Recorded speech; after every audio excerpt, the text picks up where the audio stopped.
Hey fam, it's me Aaron. Triforce Mike! And this week is going to be great. Oh, we man. have C2E2, which I'm going to. I'm not. It's going to be awesome. And for all you guys that didn't vote, or even if you want to vote multiple times, because you can. Right. It's the Fan Awards, Bleeding Cool C2E2 Fan Awards. If you're watching this on Bleeding Cool, it's up on the top corner up there. There's like a little sticky and you click on that. Just stop watching this video. It's stupid. Just go and vote. We're the last question. It's what comic book store is the most unlike Andrew Done It?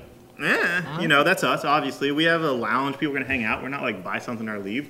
We play the long con here. You know, we want to win you over. So please vote for us because it's going to be so embarrassing for me to be there at the awards, be on Bleeding Cool every week, and not win. Oh my God. I would just kill myself. So if you want to see me dead, you know what to do, Mom. Okay. Now, this week, the biggest book is Fear Itself, the prologue. It was awesome. Now, yeah, it's Brubaker. It's not Fraction. Yeah. It's the backstory and also some stuff of, like, you know, prologue of what's going on current times. So the backstory is all Red Skull, and the current stuff is all Red Skull's daughter, Sin. Right. Also known as Red Skull.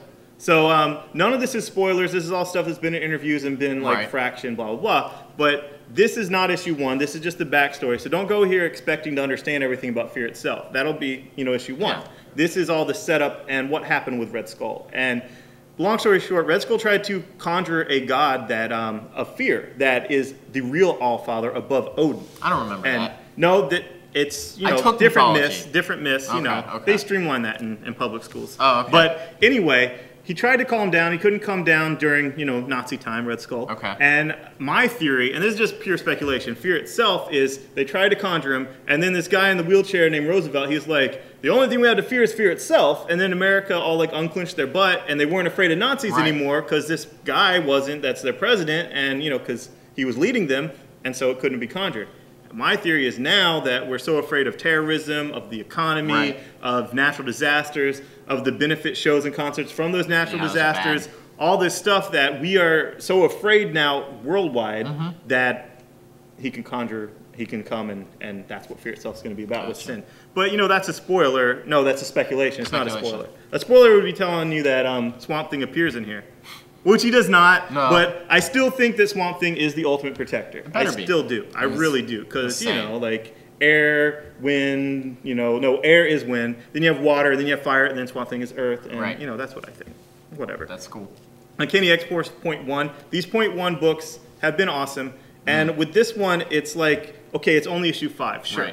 So, you know, blah, blah, blah, if you weren't jumped on. Well, a lot of times fans are a superstitious, cowardly lot. And they're like, you know, why should I get another X book? Why is Deadpool on the team even though he's a mercenary and Angel's a billionaire? You know, whatever. Of course he hired him with money. But, you know, they're like, why should I get this? Rick Remender's Punisher was too wacky for me. I don't know what to do. So it is a jump on point. But it's also a single issue story where Rick Remender put his all into it. He told a brilliant single issue story to really get you and also seed some stuff what he's going to do for the whole next year for existing fans. Existing fans get a great single issue story, which we all want every now and again, and get hints for the future. And new people get a great single issue story that's not beholden on the previous, 5 issues. And they can go further with that, or they can go backward, or they can do whatever they want, but it's a great single issue story. Look at his junk. Yeah, Deadpool. Deadpool. Whatever. Hulk. Yeah, a lot of people at my store at least fell off of Red Hulk during Loeb's run. They didn't like it after a while. You know, they drug out who it was. I knew who it was the whole time, blah, blah, blah. What I don't know is where the mustache goes. Well, do Hulks have body hair? Do they have armpit hair? No, but they have hair on their head. Well, okay, but, you know, it's just... anyway. Maybe? Anyway. This is a great single-issue story of Jeff Parker's Red Hulk. It sets up a whole new dynamic for Red Hulk, for, you know, the General, for, you know, his antagonist, everything. It's a great single issue story, and if you are interested at all, even just Red Hulk showing up in Avengers, this is the single issue for you to read to get a great taste of who this character is, what his purpose is, and what Jeff Parker's doing with it. So, you know, it's Jeff Parker. It's awesome. Spider-Man, yes, he has a new costume. He has tons of money now. He has tons of money, and he has all this like secret lab stuff. He made a costume. Why? As soon as he puts a bulletproof costume on, do bullets hit him? Well, you know, it's like he doesn't have spider sense. That's why it's, you know, read the story. Causality. You know, you can say stuff on the internet, but if you're not reading the story, you know, you don't really know. But Yeah, he looks like Destro. But anyway, I assure you the story is really good. Dan Slott's killing, and I'm digging it. Can't wait for that Spider-Man infestation coming up. So, 2.0, Iron Man 2.0 is Nick Spencer. So, Nick Spencer, great mystery, great Morning Glories, great futuristic stuff. You know, the Infinite Vacation. He does mystery. He does futurism. You know, whatever. This is what this is. It's espionage, which is also known as mystery with guns. Right. And futurism. He's the future of war. Right. War Machine. And it has payoff. The first issue had payoff of the big mystery. War Machine doesn't know, you as the reader know. Yeah. So it's great. Now, you might hate Marvel. You're not getting any Marvel. You might dislike Iron Man. You're not reading regular Iron Man. You don't like Tony Stark. You don't like Matt Fraction. Whatever. None of that matters. It's all just prejudice. Like, you don't like that he's a black protagonist. Right. You know, let go of your prejudices. Yes. And if you like Nick Spencer, I assure you, you will like Nick Spencer on Iron Man 2.0. Yeah. If you don't buy it, you're racist. That's not what I said. Okay, Morning Glories. I mean, the biggest question, like we said, was whether you get it single issues or whether you get it in collection. Right, because it's great either way. There's a lot of answers in this issue. It's wonderful. Ruse was my favorite cross-gen book. Oh, man. Mark Waid is one of my faves. He's going to be here at a comic shop on the 24th. I can't wait. Like, he's a really controversial dude. He says a lot of controversial stuff. Yeah. So do we. We love each other. I wouldn't be surprised by the end of the night if he's going to be making out with Mike. I'll do it. Because, I mean, come on. It'll be for, you know, the Comic Book Legal Defense Fund or, you know, Hero Initiative. You know what? You don't support them? Right. So it's going to be great. But anyway, Ruse, the world's greatest detective in a Victorian-era world, and his assistant, who's a female blonde, is actually a better detective than him.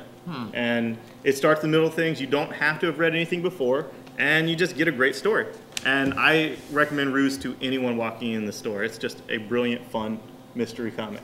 And sorry to make you guys jealous, but we have FF from next week already, and it was great. It was like, Hickman is the man. Like, he has all these charts and graphs that just do it for me. Like, look at this stuff, man. And the FF, yes, it's Future Foundation, but it's also First Family. Awesome. First Family, not Fantastic Four, because there's more than 4 in the family.